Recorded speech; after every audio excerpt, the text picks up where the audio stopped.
Hello friends, नमस्कार friends. आज हम हल करने वाले हैं एक्सरसाइज 12 के बी को। इससे पहले फ्रेंड्स हमने एक्सरसाइज 12 के तक ना इन सभी प्रश्न को हल करा दिए हैं और साथ में हमने इसका प्लेलिस्ट भी बना दिए हैं। तो अगर आपने फ्रेंड्स पहले वाला वीडियो नहीं देखे हैं तो एक बार जाकर जरूर से देख लें।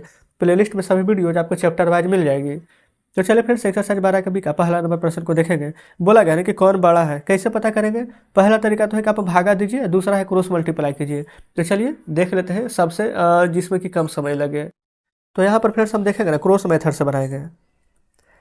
ये ऐसे लिख दीजिए 1/2 और 3/8 और क्रॉस मल्टीप्लाई कर देंगे। 8 में 1 से करेंगे तो 8 और 2 में 3 से करेंगे तो 6। अब 8 बड़ा है कि 6 बड़ा है, आप कहेंगे 8 8 इधर से आना है 1/2 ना, तो लिख दीजिएगा ऐसे कर दीजिए, यानी 1/2 बड़ा है। आप आंसर में 1/2 लिख दीजिएगा।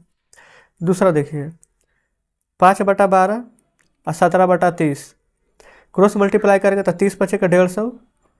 अब 12 7 84 के 4 हाथ में 8 12 1 12 12 8 20 तो 204। तो ये वाला बड़ा है, ये क्या है 17/30, तो लिख देंगे 17/30। अब फिर सब नहीं इतना नहीं करना, अब आप डायरेक्ट बनाएंगे।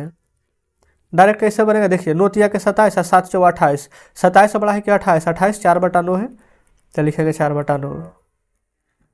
चौथा में आइए 27 से कम 27 और 13 दूनी के 26, 27 से बड़ा है कि 26, तो 27 क्या है 1/2, तो लिखेंगे 1/2। बताएंगे फिर तरीका कैसा लग रहा है। बिल्कुल आप कहेंगे शानदार तरीका है ना, अच्छे से समझ गए हैं। दूसरा में आइए 625 रुपया है, चलिए ठीक है। इसको 3:2 में ना आलोक सीमा और आलोक में बांटना है, तो लिख दीजिए यहाँ पर सीमा और यहाँ पर आप लिख दीजिए आलोक। ठीक है, देखेंगे हो गया ना। सीमा एक आलोक है, सीमा को कितना है 3 और आलोक को है यहाँ पर 2, तो सीमा को हम 3x लिख लेंगे, आलोक को 2x और दोनों मिला करके ना 625 है, तो 3 और 2 दोनों को जोड़ देंगे तो आ जाएगा 5x। तो चलिए 5 ही रहने दीजिए, 5 से काटेंगे ना तो 125 बचे कितना होता है, आप कहेंगे 625, तो 125 आ गया ना। यही 125 को फिर से सीमा में और यहाँ आलोक में गुणा कर देंगे। आलोक है 2x, x के जगह पर 125 है ना, x के जगह पर मान है, यहाँ पर x के मान भी 125 आ जाएगा। 125 दिया के कितना हो जाता है 375, तो सीमा को कितना मिलेगा 375 रुपया। 125 दूरी का 250, तो आलोक को कितना मिलेगा तो 250 रुपया। जस्ट इस प्रकार से फ्रेंड्स यहाँ पर दूसरा नंबर हल हो जाता है ना। चलिए तीसरा देखिए, बोला है कि दिव्या ने खीर पकाई और खीर बनाने में 8 कप दूध और 3 कप चावल लगता है। यदि 9 कप चावल का खीर बना दे तो उसे और कितने दूध की आवश्यकता होगी। देखिए पहले क्या है, खीर बनाने के 8 कप दूध और 3 कप चावल है ना, यहाँ पर लिखेंगे, लिख देते हैं पहले दूध, यहाँ पर लिख देते हैं चावल। ठीक है, दूध बटा चावल यहाँ पर लिख दिए, कोई दिक्कत नहीं है।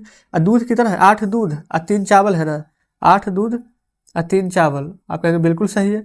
अब यहाँ पर देखेंगे 9 कप चावल यहाँ पर मिला दिया है। ठीक है, तो चावल के सामने ना यहाँ पर 9 लिखेंगे।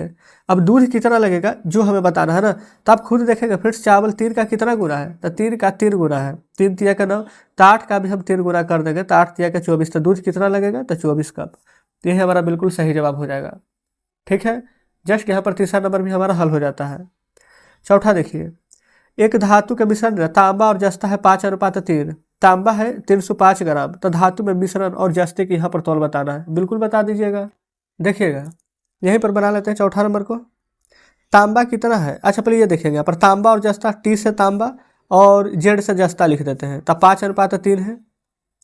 यहाँ पर तांबा दिया गया है कितना 305, लेकिन तांबा है रियल में कितना 5 ना, तो काटिए तो 5 छक 30 61 ग्राम आया है। लेकिन हमसे पूछ क्या रहा है, धातु में ना जस्ता की तौल बताइए, जस्ता का, जो कि हम यहाँ पर 61 निकाले तो 61 से गुना कर दीजिए, तो 3 एकम 3 और 6 तिया 18, तो आंसर क्या आ जाएगा 183 ग्राम। तो जस्ट इस प्रकार से चौथा भी हल हो जाता है। पाँचवा देखिए, पांचवा में यहाँ पर बोला गया कि एक धोबन यंत्र और टीवी के मूल्य का अनुपात 4:9 है, यानी 4/9 है।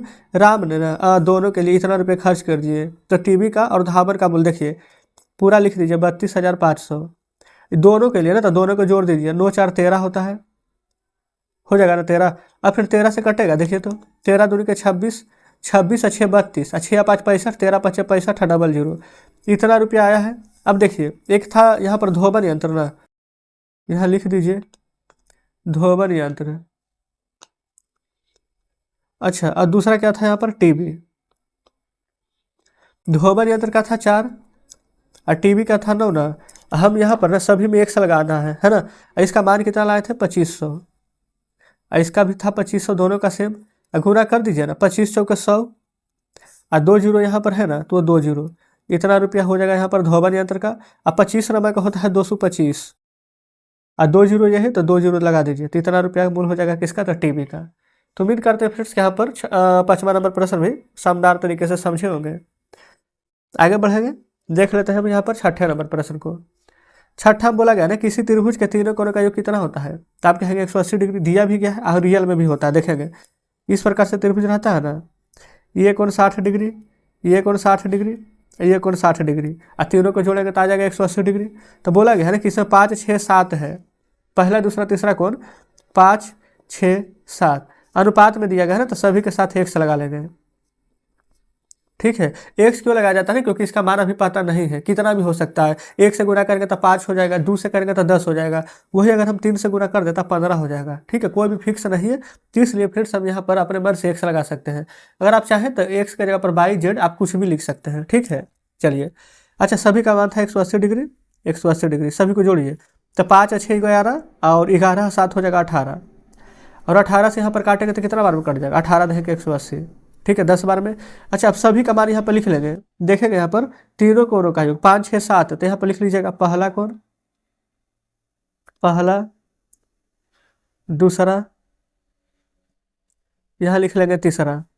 पहला हमारा क्या आ जाएगा 5x, फिर दूसरा आ जाएगा 6x, तीसरा आ जाएगा 7x। अच्छा, सभी की जगह पर फिर सब यहाँ पर ना x नहीं लिखते, x के जगह पर जो मान हम निकाले हैं ना 10, वो लिखेंगे। देखेंगे गुणा कर देंगे 10 से, 10 से, तो एक आ जाएगा 50, दूसरा आ जाएगा 60, तीसरा आ जाएगा 70। अब आपको चेक करना रहेगा ना कि आप सही बनाए हैं कि नहीं। तो देखिए त्रिभुज का तीनों कोणों का योग 180 डिग्री होता है, पढ़े भी है। तो देखिए 0 0 0 जोड़ेंगे तो 0, 6 5 11, 11 7 18 आ गया ना 180। तो जस्ट इस प्रकार से फ्रेंड्स हमें पता चल गया कि हम जो प्रश्न बना है बिल्कुल सही बना है। क्लियर है, तो ये फ्रेंड्स हमारा यहाँ पर 6ठा नंबर प्रश्न भी सॉल्व हो जाता है, देख लीजिएगा। चलिए, अब फ्रेंड्स यहाँ पर शेष कोई भी प्रश्न यहाँ पर नहीं दिया गया है, देख लीजिएगा। तो इस प्रकार से आप कह सकते हैं कि हमने यहाँ पर एक्सरसाइज 12 का बी को भी यहाँ पर शानदार तरीके से सॉल्व करा दिए हैं। यहाँ पर फ्रेंड्स बस ना, यहाँ पर कौन सा बड़ा है, अनुपात है, समानुपात है, यह सभी ना नॉर्मल प्रश्न दिए गए हैं। आपको अगर समझ में नहीं आता है ना तो घबराइए नहीं, आप बस प्रश्न को 1 से 2 बार यहाँ पर देख लीजिए, आपको जरूर समझ में आ जाएगा, आप खुद से बना लीजिएगा। लेकिन फिर भी समझ में नहीं आता है, कोई दिक्कत नहीं, आप कमेंट बॉक्स में यहाँ पर बताइएगा, हमें जो भी प्रश्न में डाउट होता है उसका वीडियो हम अलग से बना देंगे। ठीक है, तो चलिए फ्रेंड्स आज का वीडियो यहीं तक रहने देते हैं। आज का सेशन कैसा लगा कमेंट बॉक्स में जरूर से बताइएगा।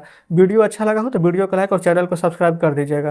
तो ठीक है फ्रेंड्स, मिलते हैं अब आपसे कल नेक्स्ट वीडियो में नेक्स्ट चैप्टर के साथ।